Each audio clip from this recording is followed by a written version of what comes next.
주님 주의 나라 임하셨네. 이 땅 위에 주님께 영광.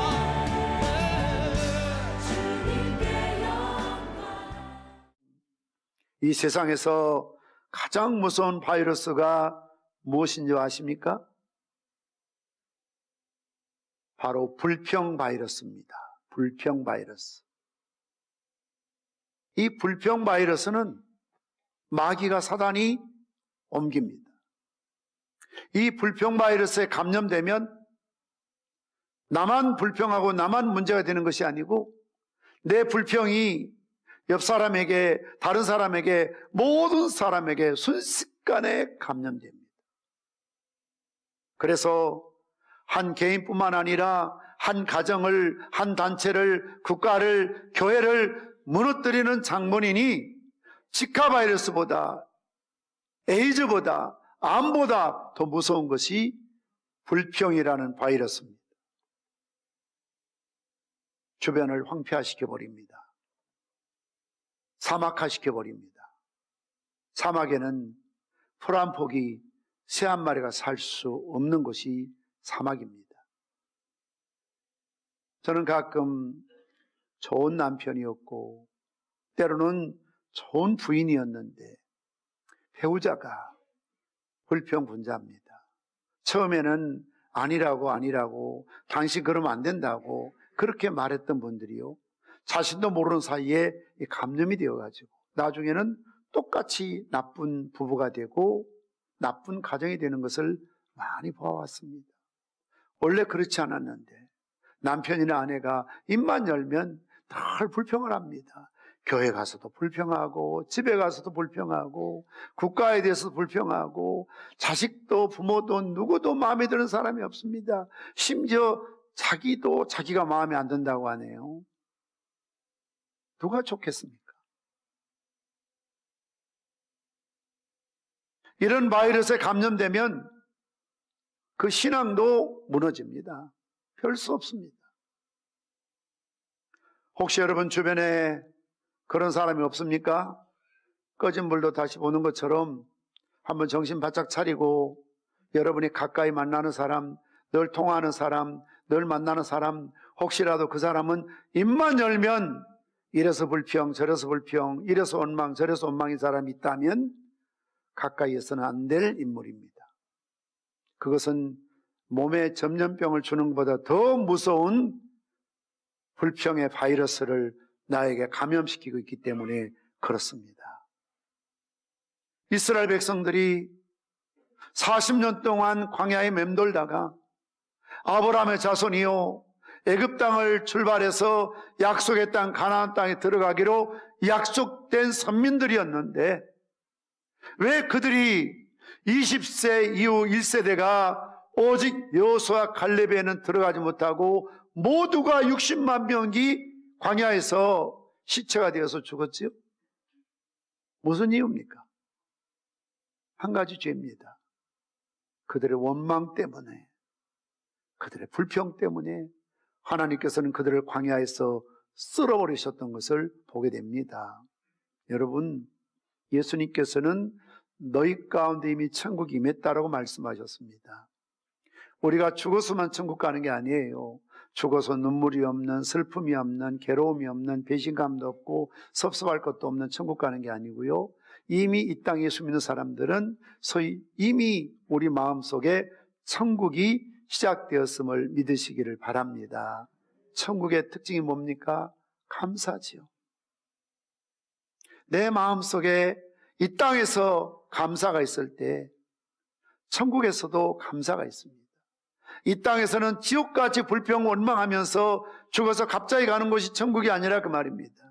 이 세상에서 천국을 전부는 아니지만 알아야 되고 하나님의 선하심을 맛보 알고, 그러면서 늘 처음에 말씀드렸던 것처럼 예수 믿는 사람들의 별명은 하나님의 사랑을 받는 사람들이고, 예수 믿는 사람 특징은 어떤 상황, 어떤 조건에서도요, 물론 건강한 비판력도 있어야 되고 판단력도 있어야 되지만 중요한 것은 성경의 말씀처럼 비판을 위한 비판을 한다든지, 자기 눈 속엔 들본을 보지 못하고 남의 눈 속엔 티를 본다든지, 자기는 더 나쁜 짓 하고 더 못된 짓 하면서 다른 사람 더 약한 걸 보고 돌을 던진다든지 정죄하다든지 그러면 안 돼요.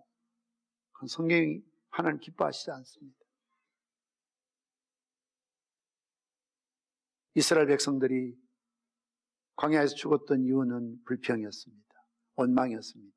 그래서 바울이 뭐라고 말합니까? 고린도에 편지를 통해서 너희들의 조상이 광야에서 하나님 원망하다가 불평하다가 죽었는데 우리는 그리하지 말자, 제발 원망하지 말자, 불평하지 말자라고 외쳤던 것을 볼 수가 있습니다.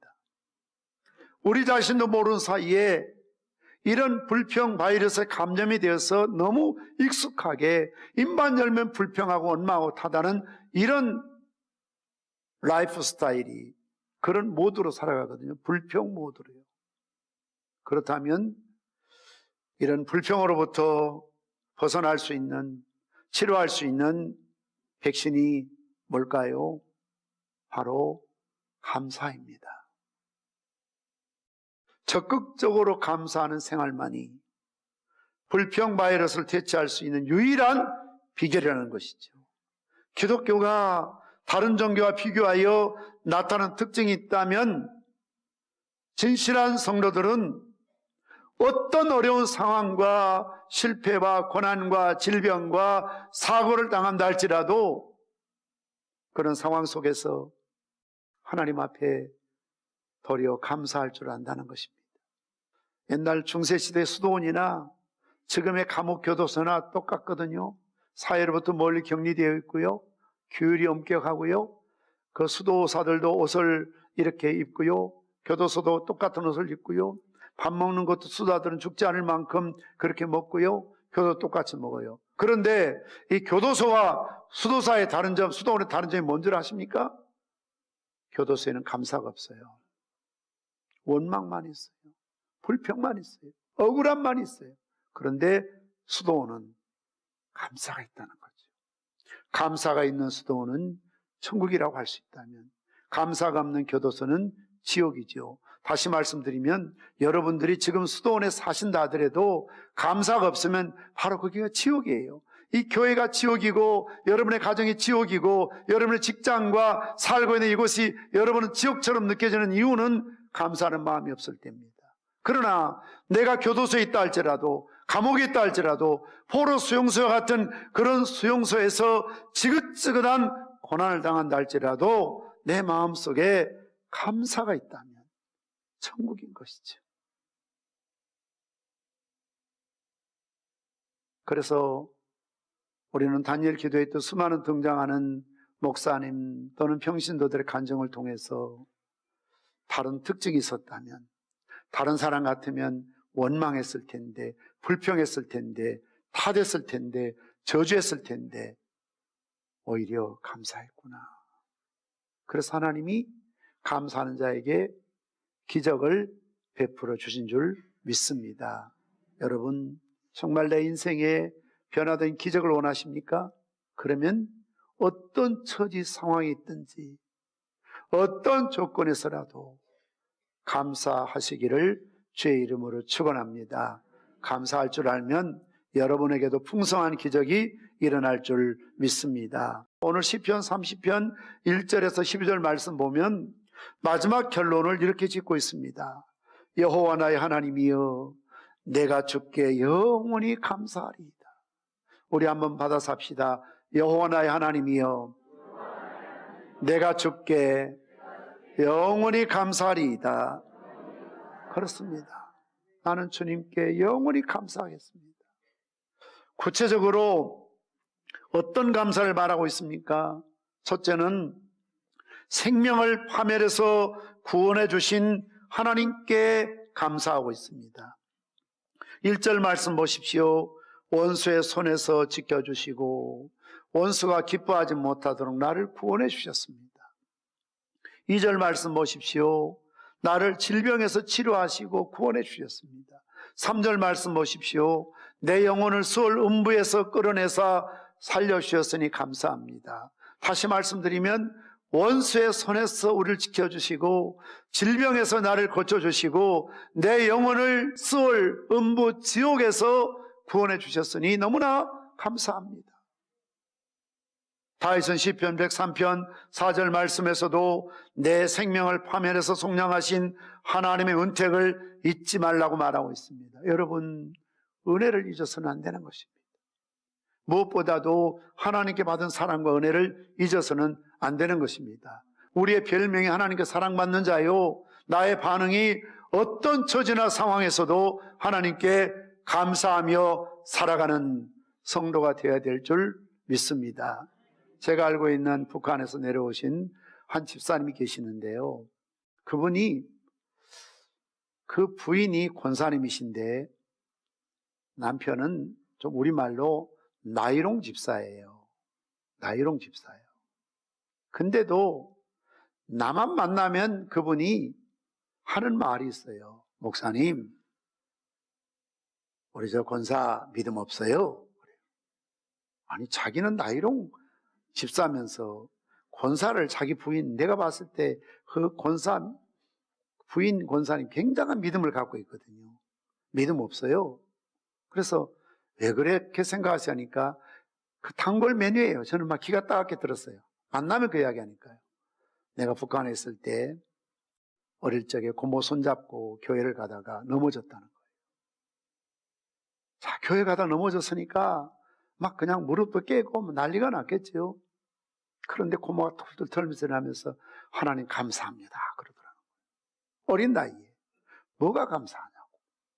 안 넘어져야 감사하지. 그것도 교회 가다가 넘어져가지고 무릎 깨서 피가 철철 나는데 뭐가 감사하냐고. 그래서 어린 나이에 물었대요. 고모, 뭐가 감사한데?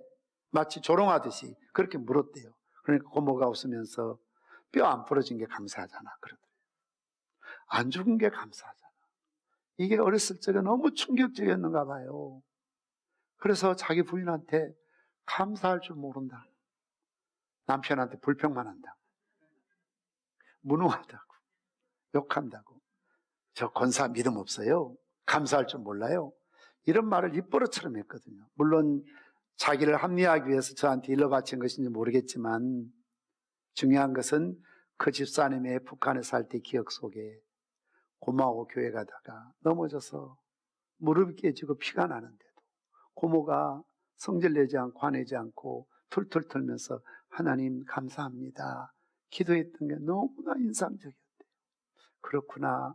교회 다니는 사람들은 교회 가다가 무릎이 깨져도 차가 좀 부딪히고 긁혀도 씩씩거리고 가지 않고 하나님 감사합니다. 큰 사고 나지 않고 목숨 참 살려주신 거 감사합니다. 이게 합력의 선을 이루신 하나님의 주권적인 은혜에 대한 반응이거든요. 그러니까 예수 믿는 사람들은 툭 찌르면 땡큐가 나와야 된다니까요.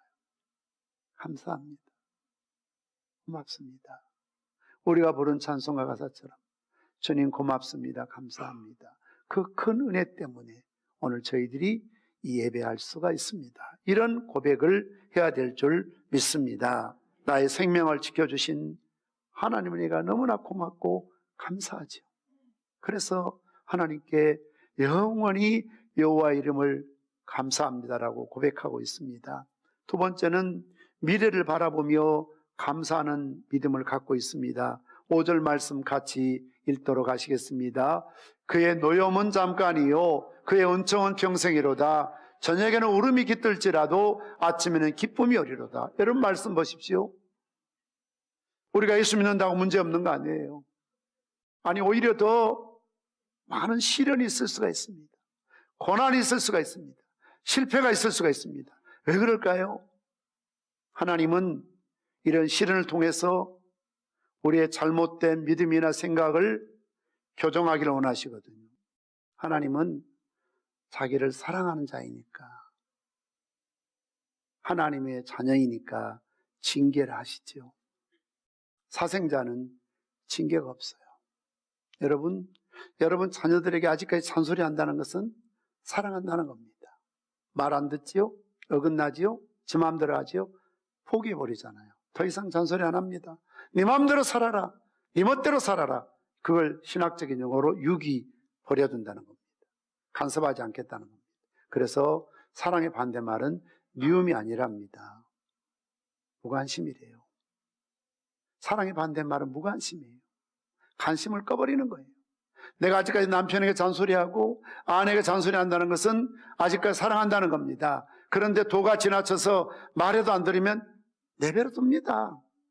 네 알아서 해라. 네 마음대로 살아라. 포기하죠. 하나님도 그래요. 아직까지 우리를 간섭하시고 다스리시고 징계하신 목적은 하나님이 우리를 사랑하시기 때문에. 그래서 징계가 없으면 사생자라고 그랬거든요. 그러니 우리가 신앙생활을 잘못하고 바르게 살지 못하고 하나님 뜻을 알지 못하면 때로는 하나님은 물질을 통해서나 환경을 통해서나 건강을 통해서나 또는 몸을 통해서 아프게 해서 하나님 우리를 징계하시죠. 이걸 본문에서는 노여움이라고 그랬습니다. 하나님의 노여움. 그런데 여러분, 이 노여움은 잠깐이라는 거죠. 은총은 평생이고요. 저녁에는 울음이 깃들지라도, 옛날성 기수갈지라도 그래서 울음이 깃들지라도 아침에는 기쁨이 오리로다. 뭘 말합니까? 지금 현 상황은 노여움이에요. 현 상황은 울음이에요. 그러나 앞으로는 반드시 은총이 주어지고 아침이 되면 반드시 기쁨이 오리라는 미래적인 믿음을 가지고 하나님 앞에 감사하는 겁니다.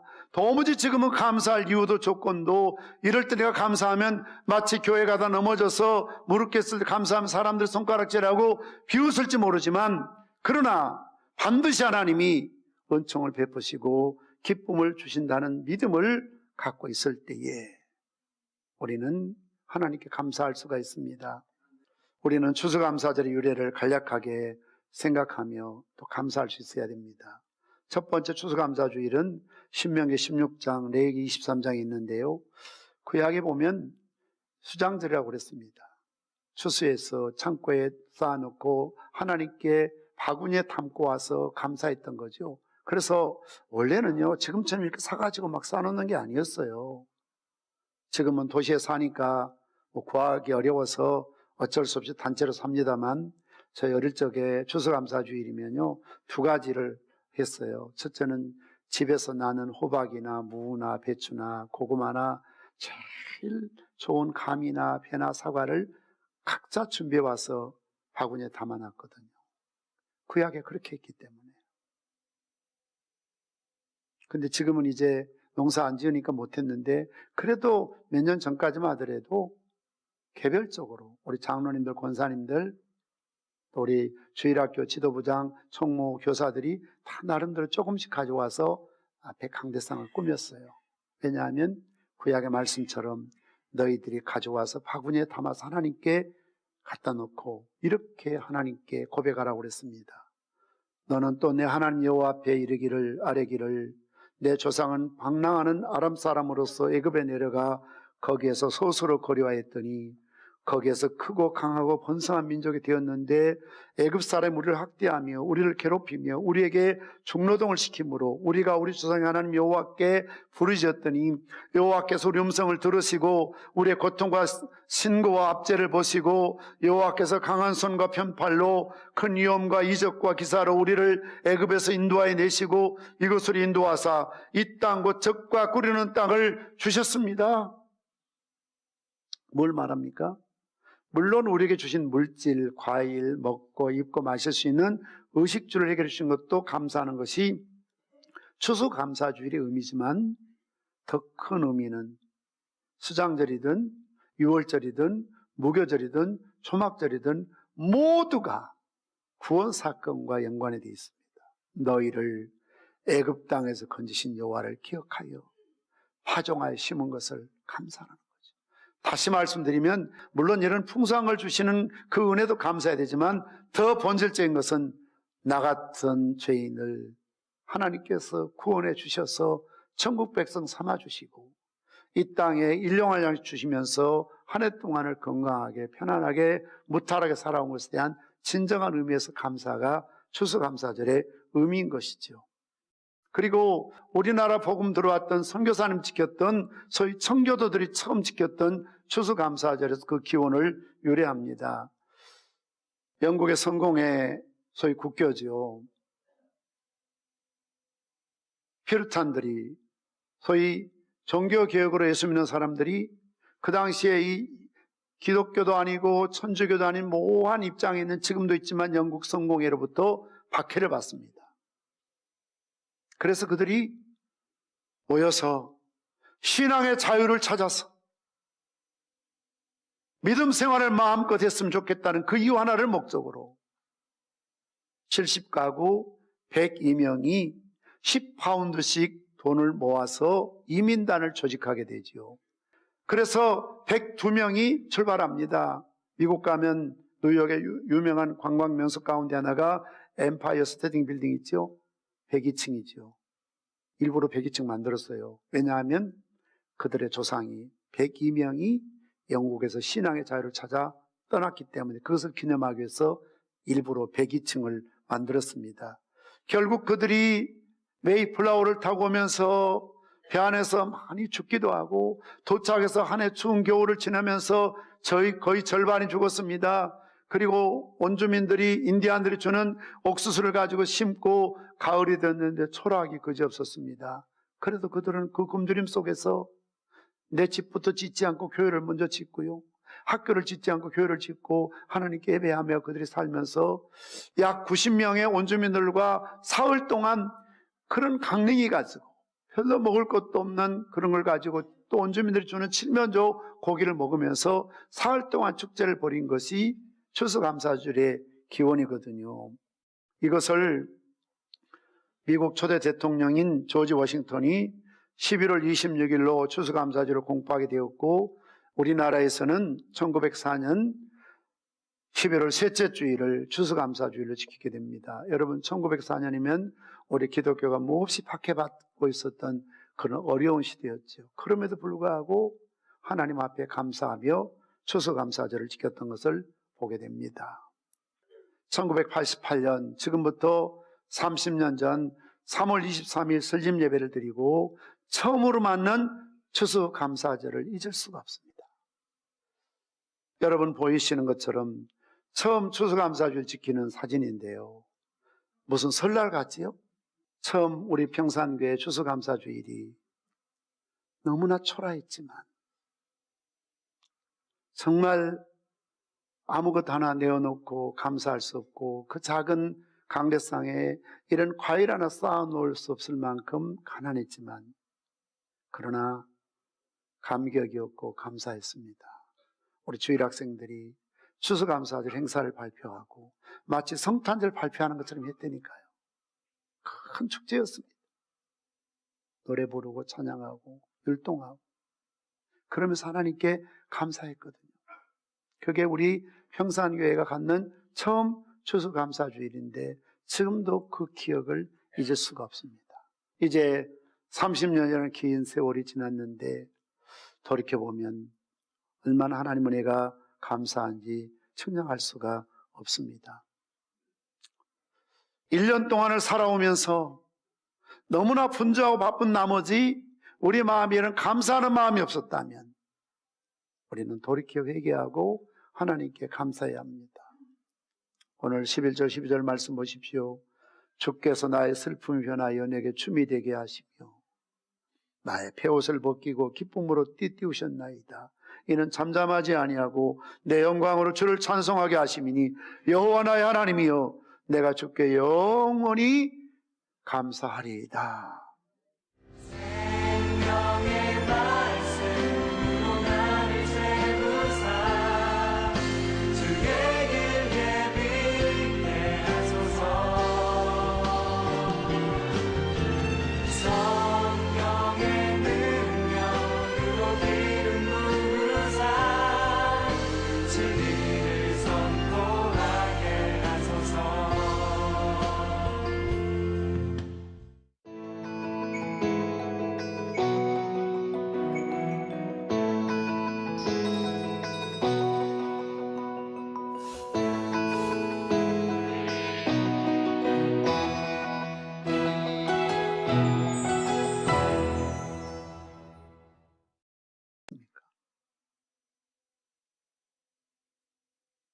이런 바이러스에 감염되면 그 신앙도 무너집니다. 별 수 없습니다. 혹시 여러분 주변에 그런 사람이 없습니까? 꺼진 불도 다시 보는 것처럼 한번 정신 바짝 차리고 여러분이 가까이 만나는 사람, 늘 통화하는 사람, 늘 만나는 사람, 혹시라도 그 사람은 입만 열면 이래서 불평, 저래서 불평, 이래서 원망, 저래서 원망인 사람이 있다면 가까이에서는 안 될 인물입니다. 그것은 몸에 전염병을 주는 것보다 더 무서운 불평의 바이러스를 나에게 감염시키고 있기 때문에 그렇습니다. 이스라엘 백성들이 40년 동안 광야에 맴돌다가 아브라함의 자손이 바로 불평 바이러스입니다. 불평 바이러스. 이 불평 바이러스는 마귀가 사단이 옮깁니다. 이 불평 바이러스에 감염되면 나만 불평하고 나만 문제가 되는 것이 아니고 내 불평이 옆 사람에게, 다른 사람에게, 모든 사람에게 순식간에 감염됩니다. 그래서 한 개인뿐만 아니라 한 가정을, 한 단체를, 국가를, 교회를 무너뜨리는 장본인이 지카 바이러스보다, 에이즈보다, 암보다 더 무서운 것이 불평이라는 바이러스입니다. 주변을 황폐화시켜버립니다. 사막화시켜버립니다. 사막에는 풀 한 폭이 새 한 마리가 살 수 없는 곳이 사막입니다. 저는 가끔 좋은 남편이었고 때로는 좋은 부인이었는데 배우자가 불평분자입니다.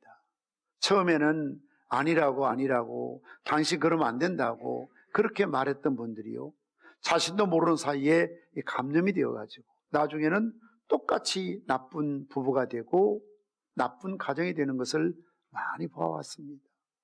원래 그렇지 않았는데 남편이나 아내가 입만 열면 늘 불평을 합니다. 교회 가서도 불평하고 집에 가서도 불평하고 국가에 대해서도 불평하고 자식도 부모도 누구도 마음에 드는 사람이 없습니다. 심지어 자기도 자기가 마음에 안 든다고 하네요. 누가 좋겠어요? 애굽 땅을 출발해서 약속의 땅 가나안 땅에 들어가기로 약속된 선민들이었는데 왜 그들이 20세 이후 1세대가 오직 여호수아 갈렙에는 들어가지 못하고 모두가 60만 명이 광야에서 시체가 되어서 죽었지요? 무슨 이유입니까? 한 가지 죄입니다. 그들의 원망 때문에, 그들의 불평 때문에 하나님께서는 그들을 광야에서 쓸어버리셨던 것을 보게 됩니다. 여러분, 예수님께서는 너희 가운데 이미 천국이 임했다라고 말씀하셨습니다. 우리가 죽어서만 천국 가는 게 아니에요. 죽어서 눈물이 없는, 슬픔이 없는, 괴로움이 없는, 배신감도 없고 섭섭할 것도 없는 천국 가는 게 아니고요, 이미 이 땅에 예수 믿는 사람들은 소위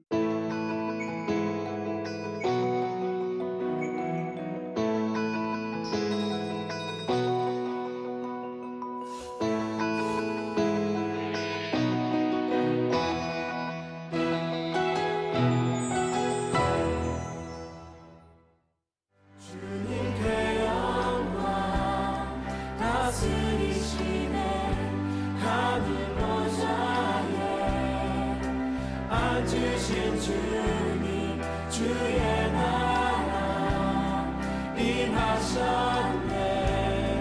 이 땅 위에 주님께 영광.